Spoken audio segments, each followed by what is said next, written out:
Hello guys, and welcome back to Unman's Tech Tutorials. And in today's video I'm going to be showing us how to fix Call of Duty Black Ops 6 not launching / running, and if you're basically just having an issue either getting to this page or just having it run at all.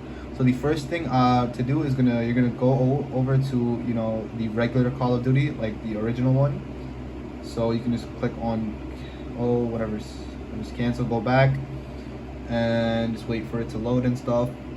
Basically, first of all, if you're having an issue getting to this place at all, it is in a weird spot. So basically, once you're in the regular Warzone or regular Call of Duty, this one, you're gonna, once you're on the HQ, whatever the top says HQ, the home page, you're gonna scroll down and it's gonna say Call of Duty Black Ops 6, and then the open beta is gonna be right here. The beta is gonna be right here. So you can go ahead and click on that, and that's how you can get to the page I was just at, and that's how you can actually play Call of Duty.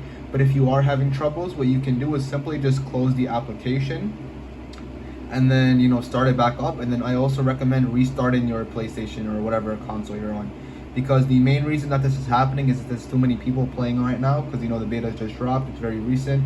And yeah, so the only thing I could say is just either wait it out or restart your PlayStation 5 or whatever you're on, and you can check to see if that fixes the issue as well. And yeah, that is basically it for the video. Thank you guys for watching. Make sure to give the video a thumbs up, subscribe to the channel, and have a great day.